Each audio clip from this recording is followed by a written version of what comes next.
Yeah, this is Dr. Gregory Jenkins. We're back from a break. Thank you for staying with us. We're calling from AM 1220 KHTS. That's 298-5487. This is a call-in show, so it's okay if you want to ring us up. We'll be right here.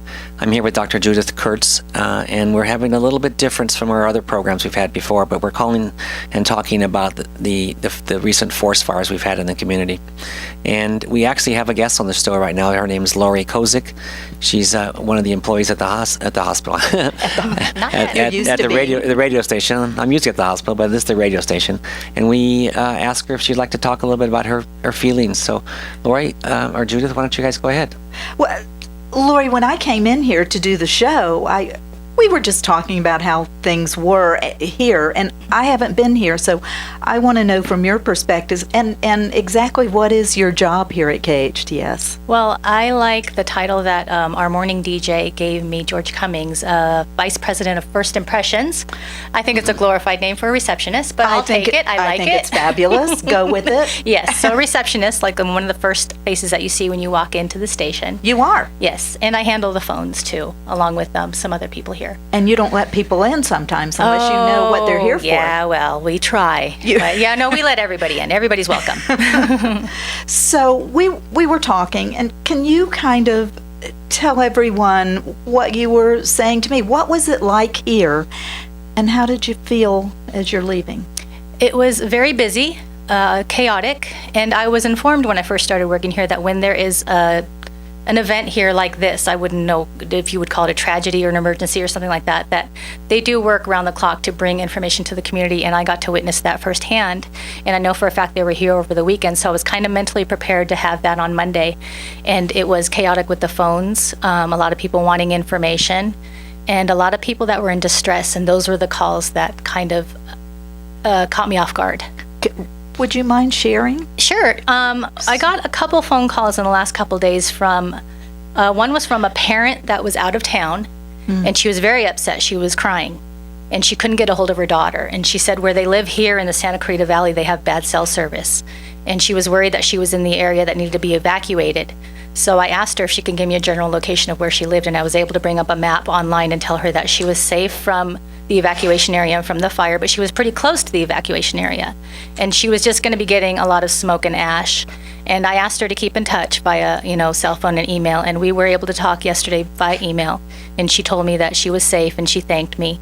And then in another instance, I got a call from a child here who said her parent was out of state and was panicking from what he saw on the news, saying that all of Santa Clarita was under evacuation, and she needed to get out, but she was way over on the other side of town, and she was very safe. Yeah. So I was able to reassure her, and I told her, I said, please, if you want him to call, and find out from us if you're safe, please do. So really here, the hometown station has really been the conduit for people to connect with their loved ones, and I'm so impressed with this station. I am too. I really am. Too. The way they've handled things. And we were here once when they found a bomb across the street, and that was interesting for the day. And every time I get in my car, I turn it on because I want to hear what's going on in my life, not in some other place. So go on.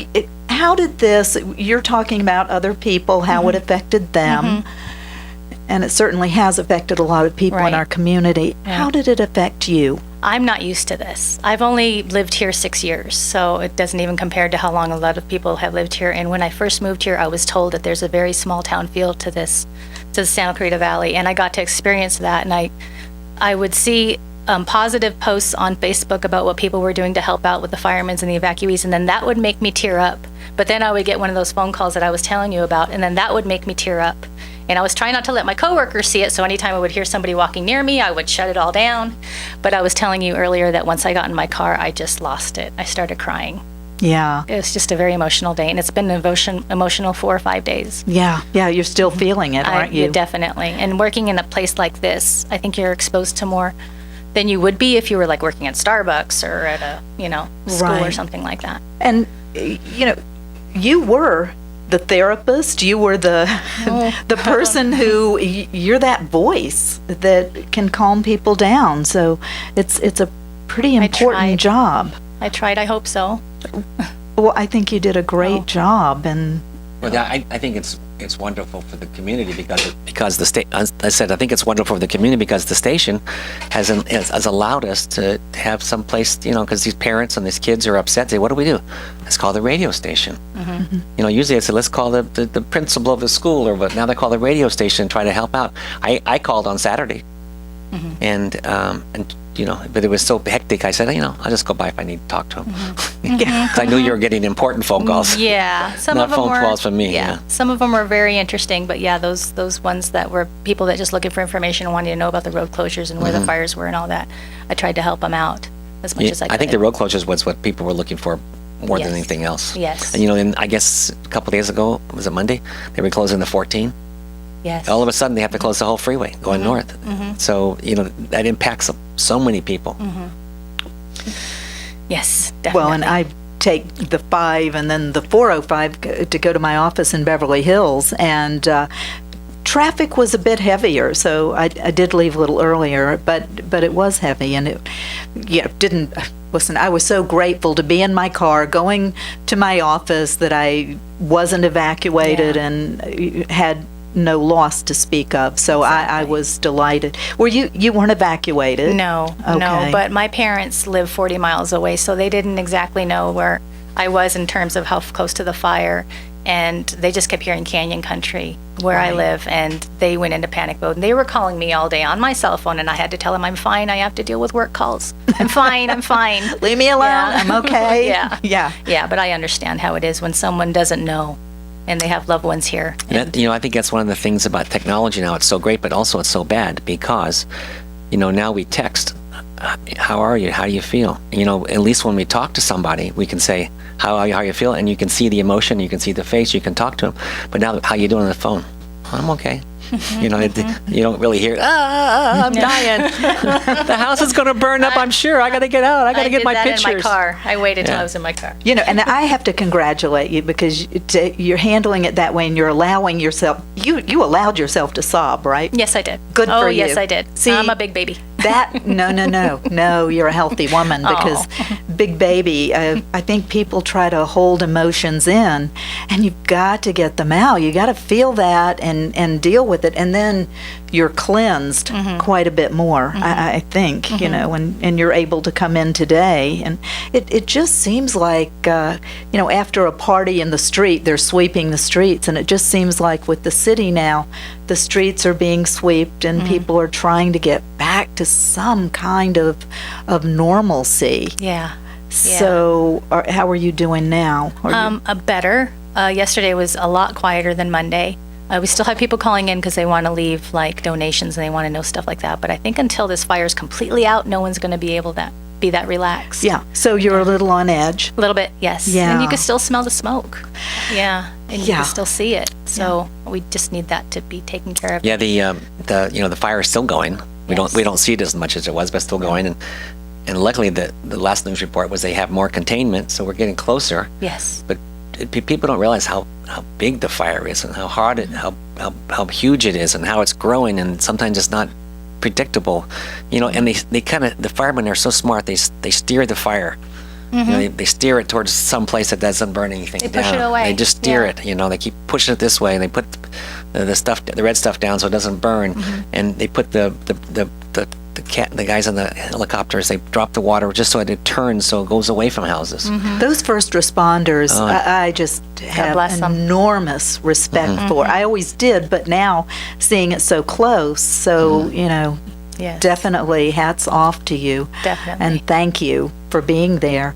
But, talking to Lori about the sobbing, if anybody is out there and you just feel like sitting down and crying, it's really healthy. You're not being a Yes. baby. There's nothing wrong with you. You can call me and I'll cry with you. Yeah, Lori will Because cry.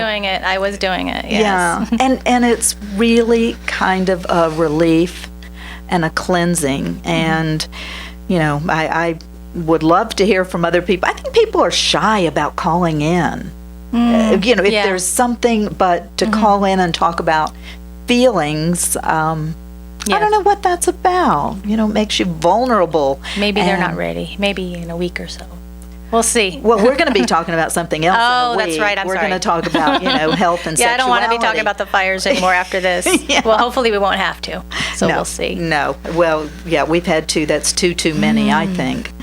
But, we have talked about, and Lori, thank you. Oh. I know you have to get to work and well, all, and thank you. She got permission so that she could come and be on our show, because I said, this is, it's right under our nose here, the feelings, and I just think it's so important. So I thank you for being part of us and sharing and being real. Oh, no problem. Thank you for letting me let it out. Anytime, girl, anytime. Okay. Okay. But, we've talked a little about grief, too, and how people grieve, and they think, oh, I shouldn't be feeling this way, or I should be over it by now. And you know what? Sometimes it takes a long time to be over it. And it's whatever works for you. Sometimes you do need to see a therapist or a person who specializes in grief to let you know that it's normal. A person said to me once, and I know it to be true, that grief is like feeling that your brain is on chemo. It's just not right. It just doesn't feel right. It feels off. And that's what grief is. And it will go away, hopefully. But if you're feeling that now, you might be feeling something that compares to grief. Pretty normal, and allow yourself to feel that. I wish there would be some community groups who would be able to talk about this. And, one of my biggest concerns, because everybody keeps things so quiet, is let's be vulnerable. Let's talk about things. It's not going to make you look bad. It's just going to make you look real. And emotions are very important, especially in relationships. I mean, Yeah, I preach on that. Yeah, I think of all the different types of counselors, I think the toughest one would be a grief counselor, because you're dealing with somebody who's died or tragedy, some kind of tragedy in their life, and every patient's going to be like that. I would not look forward to going to work. I went to a group. A friend of mine's husband passed away, and she wanted me to go with her to a group at hospice, and this was in Florida. I'm sure they have them here. And there were two therapists there, and it was around the holidays, and they were saying that people feel guilty to smile and to laugh and to party after they've lost someone. And the therapists were absolutely outstanding. They were funny. We all got to the point where we were laughing, and I was supporting my friend, but it really hats off to them. I think it is tough. I mean, that's part of life. But do you know, Dr. Jenkins, do you know how many of the Latin Americans deal with grief after a funeral? Are they laughing? No. No. No. Are they having fun? Maybe. You know where this is going to, don't you? I think I know where it's going. This is true. This is true. It's a tradition in some Latin American countries that after a funeral, they have sex. And I think it's amazing. I think that should be a tradition everywhere, because then it makes you touch, and after you've left someone who has passed away, then you're able to touch and feel and be real again. I mean, as Americans, we eat, don't we? We usually eat and have drink. parties, yeah. Yeah, we have parties and eat and drink, but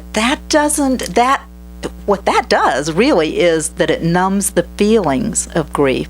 So instead of numbing the feelings, the people in the Latin American countries go right to the feelings and get as raw as they can, and they make love. And I just think that is an amazing way to grieve. I mean, you're still going to be sad, but at least you're feeling the feelings and being real and physical again. And I think that's just healthy. What do you think? I think you're right. It just breaks the thought process of the pain that you're having, and you change it to something that's pleasurable. Absolutely. What do you think about that, Justin? We shake hands, yes. Yeah. Talk to us. I think it's a very good idea. I don't see anything wrong with it. As he smiles from ear to ear. We always... He's looking for funerals to go to now. And what was that on... there was a movie, The Wedding Crashers, yeah. Which is my favorite movie, which is why I'm thinking about that as you're talking about it, which makes me laugh even more. I saw you nodding your head, and yeah, this guy, to pick up women, he would show up at a funeral and just kind of connect with them. It really sounds awful, but we do have to have... Yeah, we can add some levity to the situation. I think we should. His quote in the movie, it's Will Ferrell playing the character, he says, "Death is nature's strongest aphrodisiac." So that's what Will Ferrell says. Well, the Latins know what they're talking about. Well, see, I think Justin thinks so too, because he can quote. I bet he knows all the quotes in the movie. He knows the whole thing. So good for you. He likes it. Yeah, but we're really trying to lighten up a really sad tragedy, but to feel better about it and realize that our feelings of grief, there are ways to deal with that, and feelings of fear. We may smell smoke later or something and have that feeling go back. We can't remember exactly what happened because we were too traumatized, but we remember the feeling, and so then you get that fight or flight.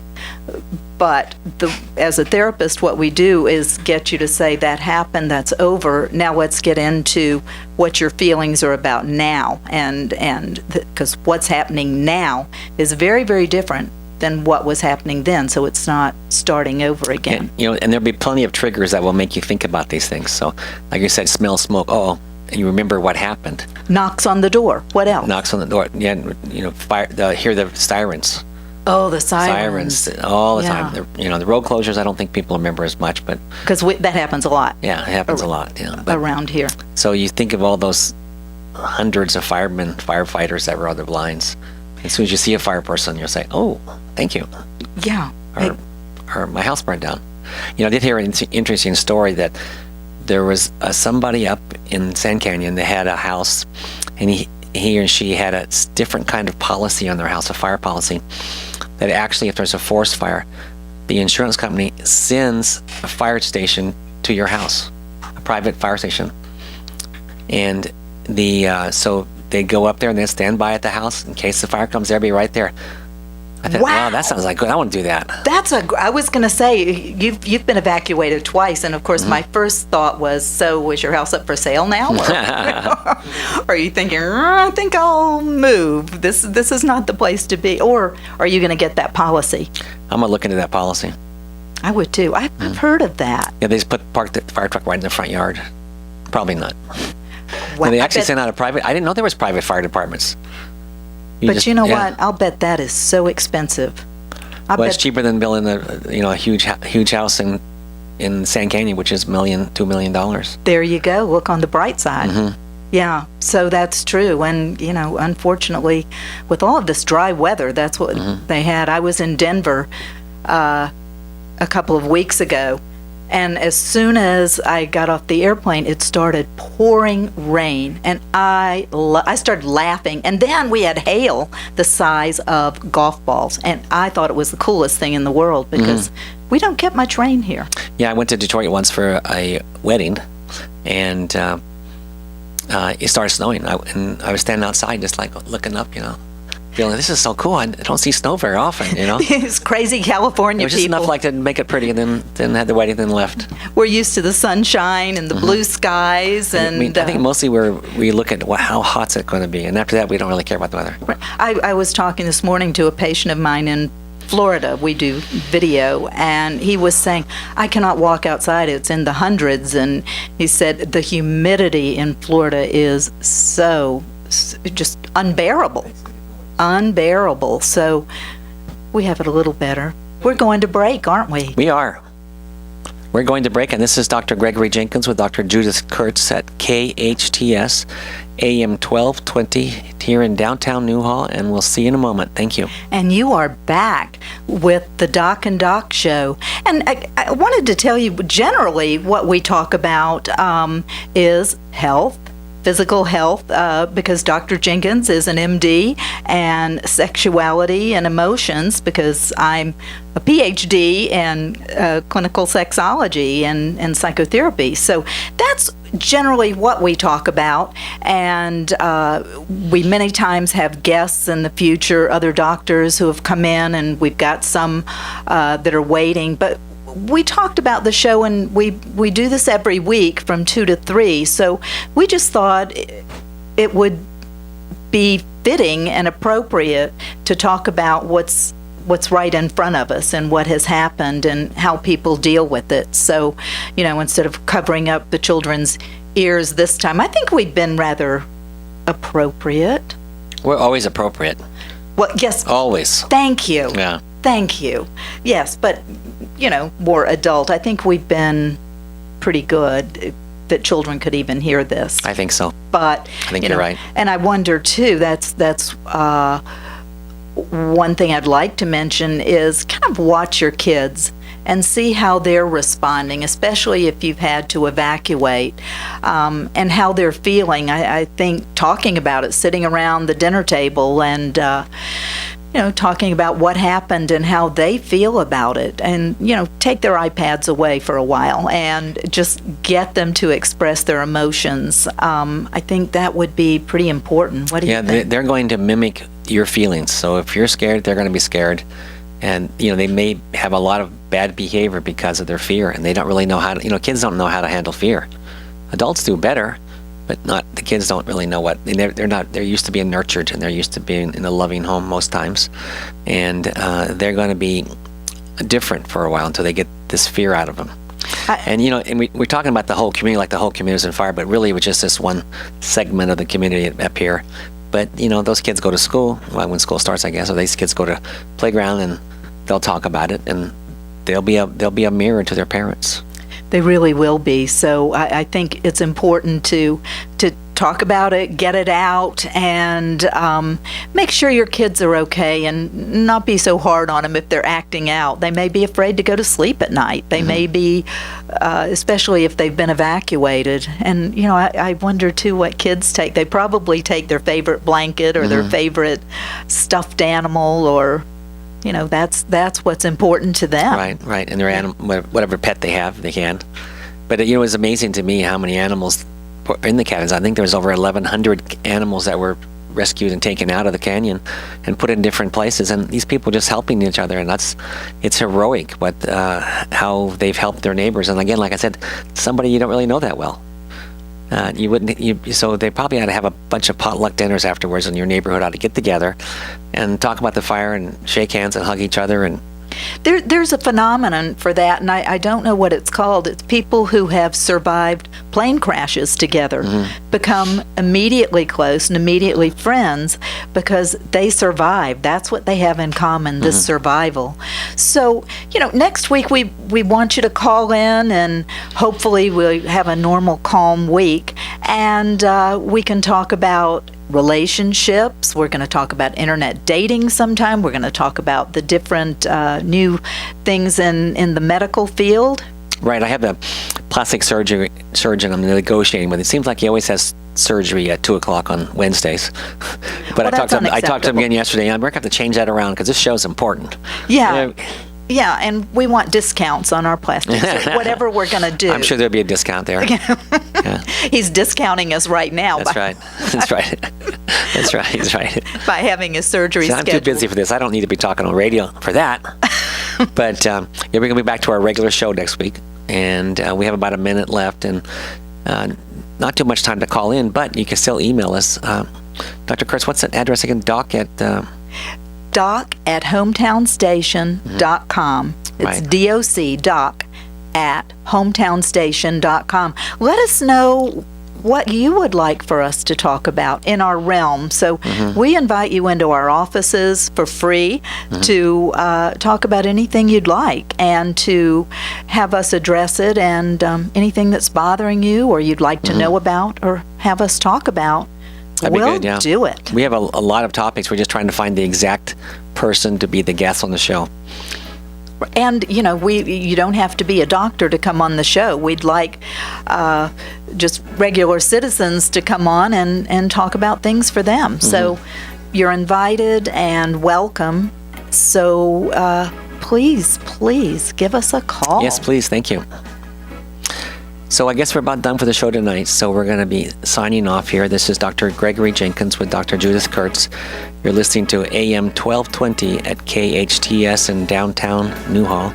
The last chance to call in, and the phone number is 298-5487. Have a great week. Thank you.